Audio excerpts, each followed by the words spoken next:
3, 1. Welcome to John Wooden's Playbook for Life and Leadership. And with that, I am going to turn the mic over to Coach Empelman. Maria, thank you so much. We are here for our second meeting. In the first month, up in the top right-hand corner, we became familiar with John Wooden's definition of success. Now we're going to learn how to achieve it by making each of these 15 blocks on that pyramid of success a quality or behavior that you possess. Today, we will be working on one of the cornerstones, industriousness. Definition is very straightforward. There's no substitute for work. Worthwhile results come from hard work and careful planning. Coach Wooden, tell us about this. There's no substitute for work. If we're looking for the shortcut too often, the trick, we're not going to develop the talents that lie within us. There's no substitute for hard work. Bretland Rice, a great sports writer, before all of you were born, I suspect, wrote something called How to Be a Champion, and said, in part, you wonder how they do it. You look to see the knack. You watch the foot in action, or the shoulder, or the back. But when you spot the answer where the higher glamours lurk, you'll find in moving higher up the laurel-covered spire that the most of it is practice and the rest of it is work. There's another verse or two that say essentially the same thing. The definition of industriousness has 3 key parts: worthwhile results, hard work, and careful planning. We're going to start out with understanding what John Wooden thought were worthwhile results. I call that blue box on the left John Wooden's Super 6. Faith, family, friends, moral conditioning, mental conditioning, and physical conditioning. And Coach Wooden got those 6 things done every day. I interviewed John Wooden and I asked him to describe his daily routine when he was actively coaching, from the time he arrived at campus all the way through to the end of the day when he went to sleep. Here's Coach Wooden explaining how he got work-life balance every day. Coach?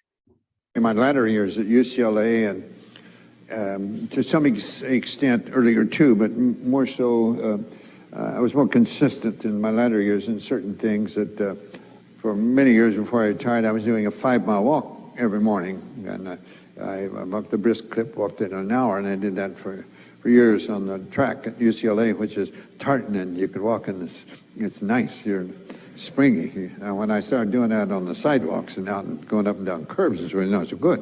It took me a little longer.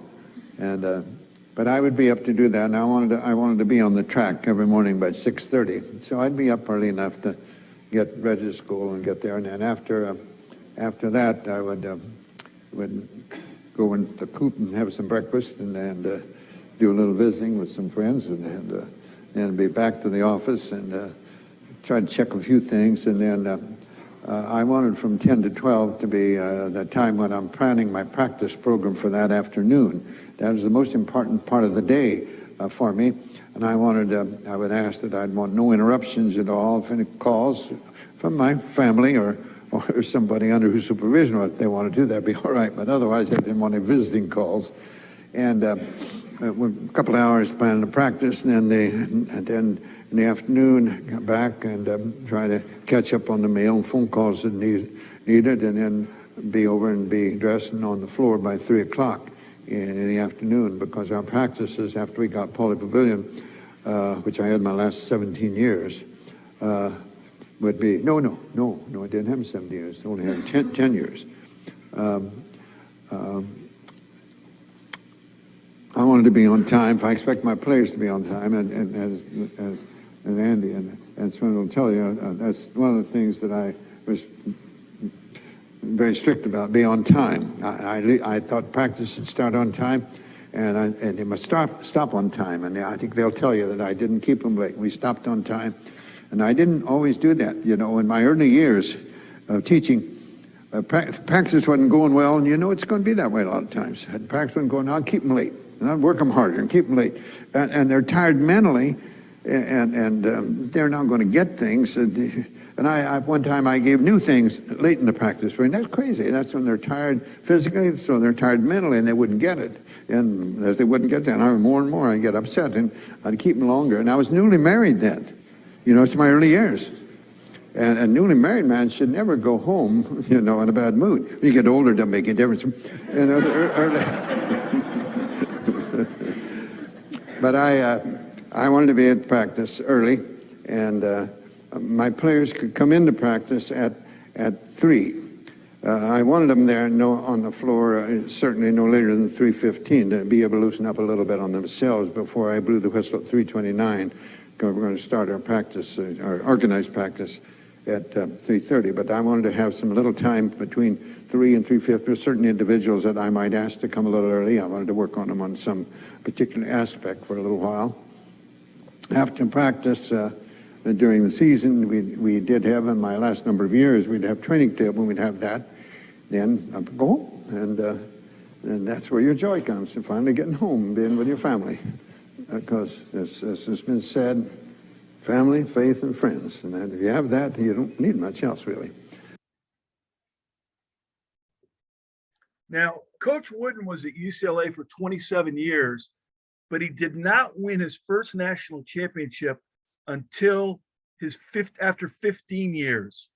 And I want to point that out because as we go through this today with Coach Wooden, he's constantly going to be talking about what he was doing when he first started out and how he changed. Now, the next thing Coach did a fantastic job of, you see his wife Nellie is mentioned there. Nellie and Coach were married 54 years, one of the greatest romances ever, widely written about. You'll hear more about that when we get to the loyalty block. But Coach did a fantastic job of separating work and family time. Coach, tell us how you did that. I tried not to bring my practices home.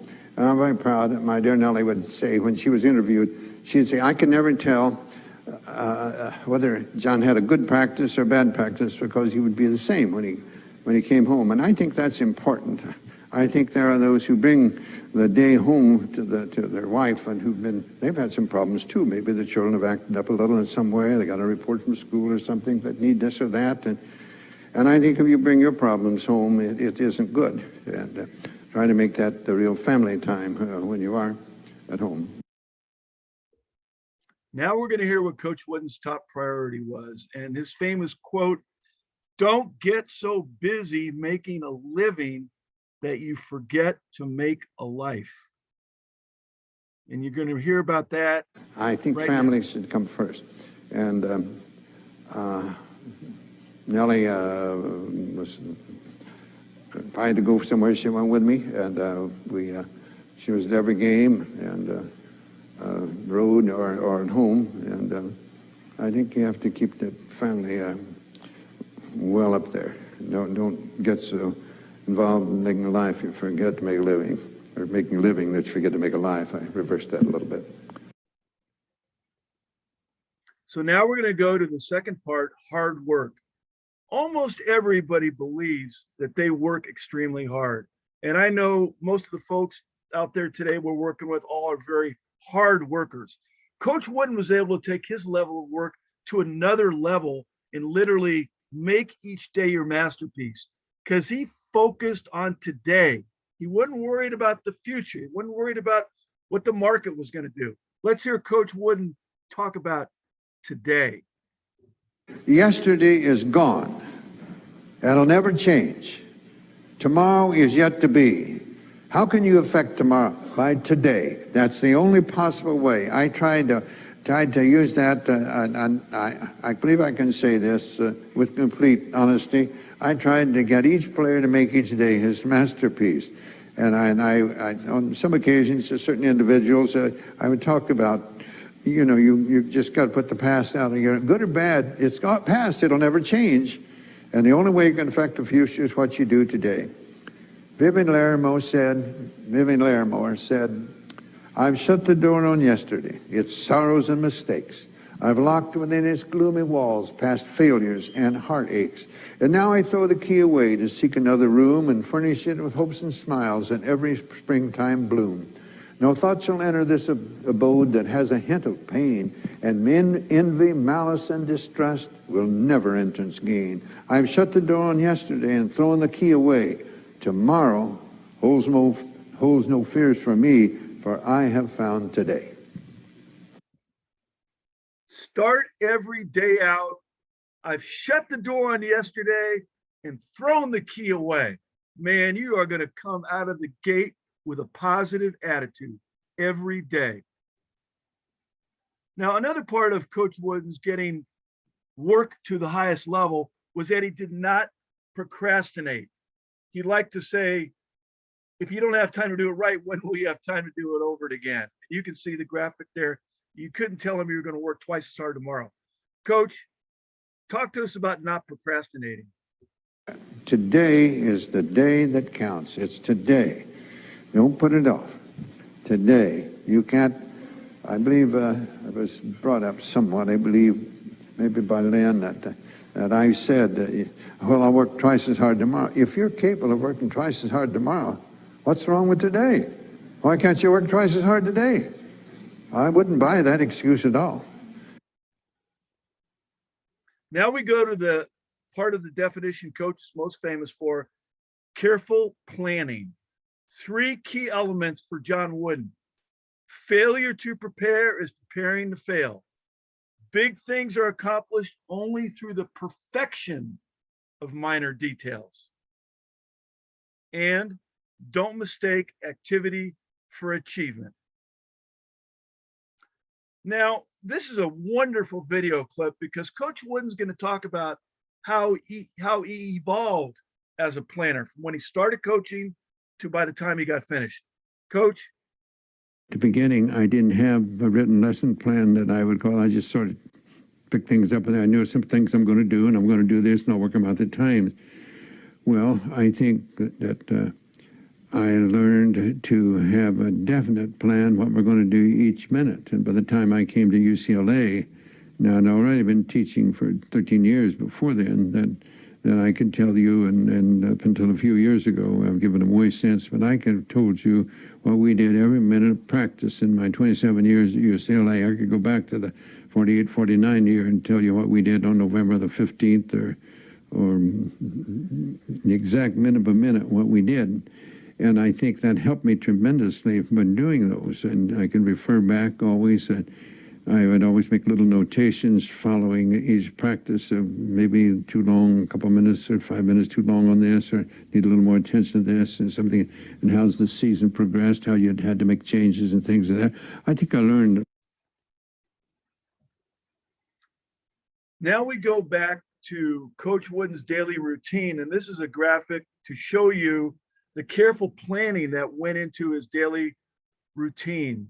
If you look down there to 2:30, he's sitting courtside for half an hour every day in case a player wanted to talk to him. He treated his players like family. He was always available to them. And 7:30 there at the bottom, the quality time. Every night at home, John Wooden was not watching the Kardashians do Hollywood or Naked and Afraid.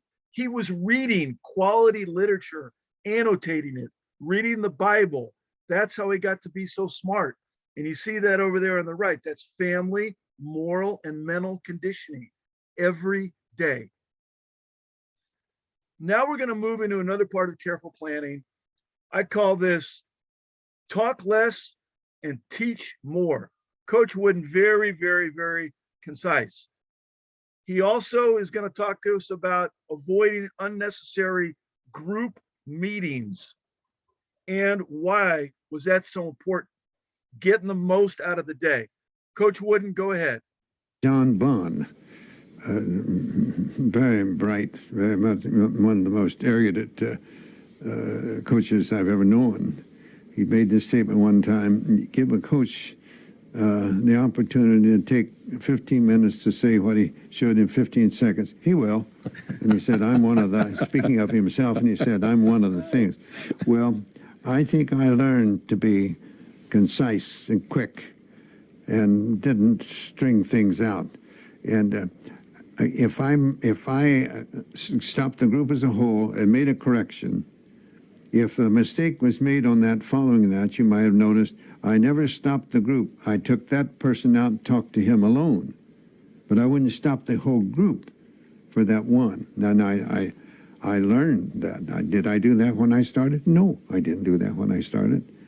But I learned that that's what we're not. If others aren't making the mistake, I don't need them. But the first time it happens, yes, I must let them all know. I never believed in, I never had a lot of meetings and things of that sort. I wanted short things during the practice session.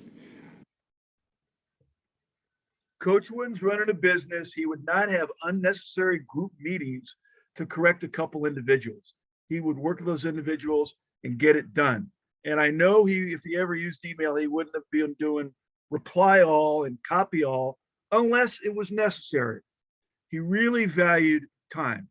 This is probably the most critical, unique takeaway on Coach's planning, his post-practice evaluations. We worked with a software company and they were dynamite on their attention to detail, their planning, their projects, their timelines. But after going through the Wooden course with us and hearing this from John Wooden, they started post-project evaluations.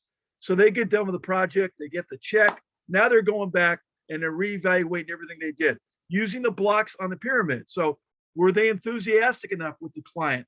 Were they cooperative enough with the client? Did they listen well enough? And then they would use the results of that post-planning, post-project evaluations for their next project. I know you folks keep great notes on your calls. Maybe you'll get a nugget here from Coach Wooden that can help you out. Here you go, Coach. What are some of the things you would write down?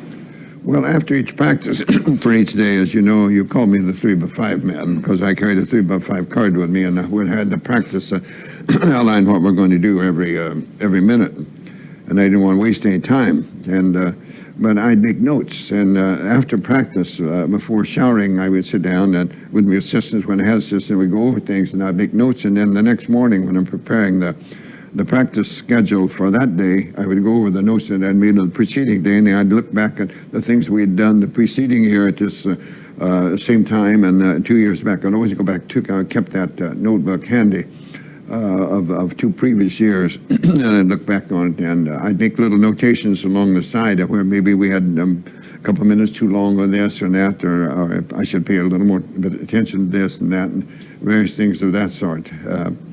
They just serve as reminders. So let's get some takeaway general questions here for you to consider. Do you like your daily routine? Is it really emphasizing all the priorities that you think are important? Should you change any of the priorities in your daily routine? And I know that all of us would love to have the work-life balance like Coach Wooden did to get the results that he did. Hard work. Remember here, Coach Wooden, can you improve your effectiveness by focusing on today like a laser, not worrying about tomorrow? This is written to Craig Impleman. Will you stop procrastinating and work twice as hard today? And if you don't have time to do it right, when will you have time to do it over? Here's some reminders on careful planning to take away. What can you do to better manage your time? How can you be more concise? And how can you improve your post-project evaluations?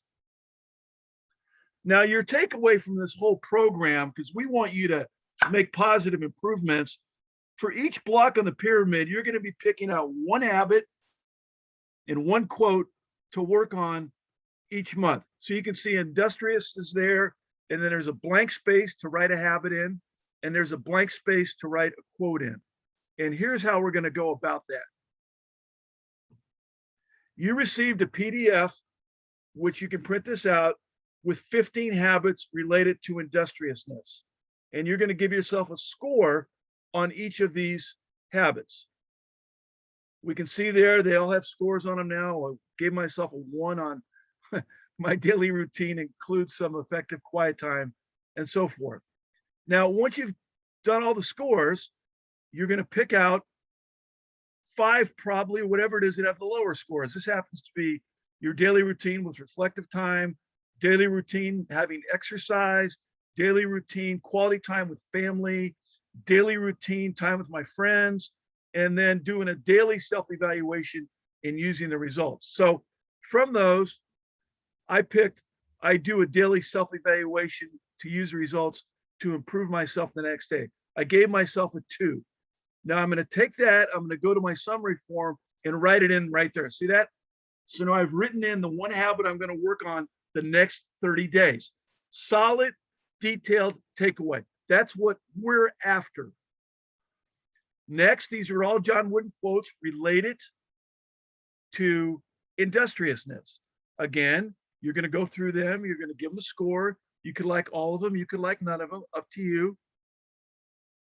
And now you can see they all have a score.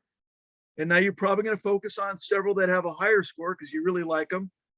3 I picked out. You can see failure to prepare is praying to fail. If you don't have time to do it right, when will you have time to do it over again? And don't let what you can't do interfere with what you can do. And now I've got to pick up one quote only, one only to use this month. And that's what I picked. So now this month, I am going to work on that habit, and I'm going to use that quote to help me improve my industriousness, because I know I got to have that if I'm going to be a success. I'm repeating the challenge here again. Work on the habit you selected and use the quote to remind you. Very specific, detailed takeaway. And as Coach said, keep working on it. Now we get to have some fun. How many years? Trivia question. We're going to give away a signed pyramid of success. Not too many of those left. How many years did John Wooden coach at UCLA before he won his first national championship? Email Maria right now. The first person with the correct answer is going to get that signed pyramid from Coach Wooden. A reminder, the resources that you have to follow up. We don't want this just to be a 25-minute talk. Number 1, the Wooden's Wisdom Leadership Library. Take a little bit of time. UBS 123, username and password. 490 plus amazing articles that you can use. Wooden's Wisdom, if you haven't emailed me to get it, email me. You should be on the program. You're going to get a brand new Wooden's Wisdom playbook, 33 pages. It's got all the content that we went over, and it's got workouts you can do with your team. It's got an appendix with the content of 5 Wooden's Wisdom sessions. Its takeaway tools are all there. And lastly, I am here for you 24/7, eager, anxious, complimentary coaching session with you or with your team. There's my contact information. I'm good for you 24/7. You can text me, you can phone me, and I hope I get a chance to talk to you all individually. Thank you for giving me the honor of spending this great time with you today. Maria, back to you to take the team.